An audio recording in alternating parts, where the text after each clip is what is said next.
चलिए एक सफर पर चलते हैं। एक ऐसी जगह जो दुनिया का आखिरी छोर है। सोचिए, एक बर्फीली दुनिया जहां हमारे प्लैनेट के भविष्य का एक बहुत जरूरी संदेश छिपा हुआ है। जी हाँ, हम बात कर रहे हैं अंटार्कटिका की। धरती की सबसे ठंडी, सबसे सूखी और सबसे तूफानी जगह। सच कहूं तो ये एक ऐसी दुनिया है जो किसी दूसरे ग्रह जैसी लगती है, इंसानी दुनिया से बिल्कुल अलग थलग। तो सवाल ये उठता है कि आखिर प्लैनेट के इस बर्फीले कोने से हम अपने घर यानी पृथ्वी के बारे में क्या सीख सकते हैं। और यकीन मानिए, इसका जवाब आपको चौंका भी सकता है और ये जानना हम सबके लिए बेहद जरूरी है। तो चलिए इस पड़ताल के पहले हिस्से की तरफ बढ़ते हैं और हमारी मंजिल है अंटार्कटिका।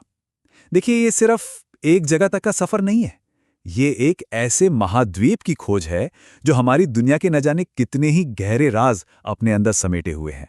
और इस सफर का जरिया है स्टूडेंट्स ऑन आइस नाम का एक प्रोग्राम। ये कोई आम छुट्टी या टूर नहीं है, बिल्कुल नहीं। ये तो एक मिशन है जो यंग माइंड्स को सीधे उस जगह पर ले जाता है जहां क्लाइमेट में हो रहा बदलाव सबसे साफ साफ नजर आता है। और इस प्रोग्राम का मकसद बिल्कुल साफ है।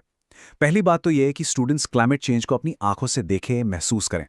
दूसरा, ऐसे एनवायरमेंटल लीडर्स की एक नई पीढ़ी तैयार करना जो आगे चलकर एक्शन ले सके।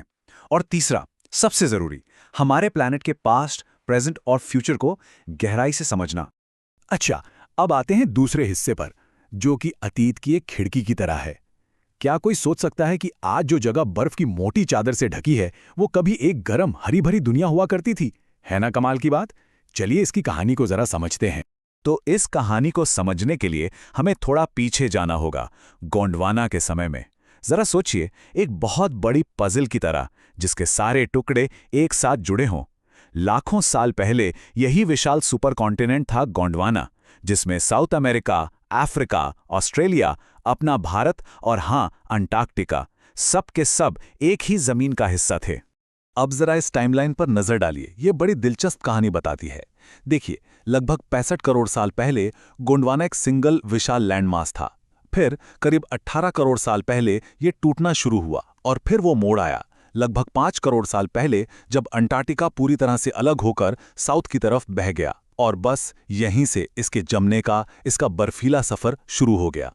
ये सोचना भी कितना अजीब लगता है ना, कि इस बर्फ के जमने से पहले अंटार्कटिका एक गर्म जगह थी। वहां घने जंगल थे, तरह तरह के जीव जंतु थे। मतलब आज की इस सफेद चादर के नीचे एक बिल्कुल ही अलग, एक हरी भरी दुनिया दफन है। और अंटार्कटिका का यही अतीत हमें सीधे हमारे विश्लेषण के तीसरे और शायद सबसे जरूरी हिस्से पर ले आता है, भविष्य के लिए एक चेतावनी। अब हम उस कहानी को पढ़ने की कोशिश करेंगे जो हमारा क्लाइमेट इस बर्फ पर लिख रहा है। और ये कहानी थोड़ी डरावनी है। तो बात यह है कि अंटार्कटिका की बर्फ सिर्फ जमा हुआ पानी नहीं है, ये तो एक टाइम कैप्सूल है। बर्फ की हर एक परत इतिहास के एक पन्ने की तरह है, जिसमें लाखों साल का क्लाइमेट रिकॉर्ड मानो कैद हो गया हो।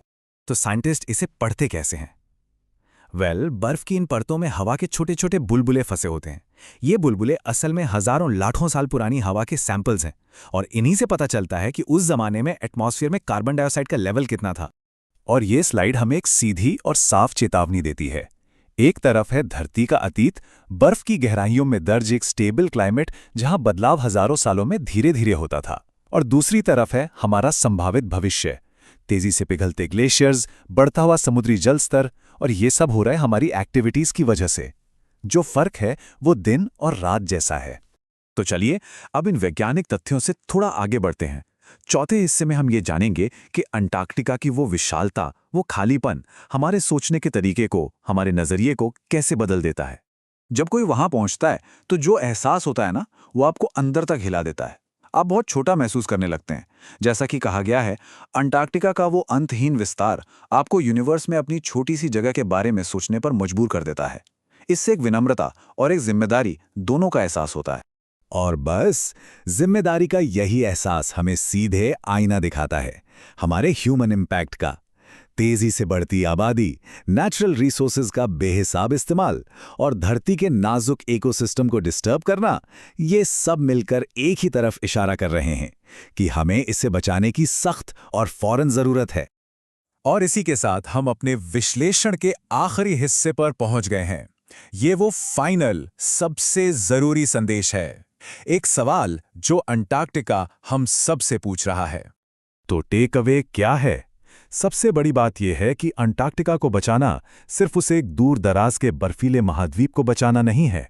नहीं, इसका सीधा मतलब है अपने पूरे प्लैनेट को बचाना, क्योंकि वहां जो कुछ भी होता है उसका असर पूरी दुनिया पर पड़ता है। सब कुछ एक दूसरे से जुड़ा हुआ है। तो इस विश्लेषण को इसी एक सवाल के साथ खत्म करते हैं।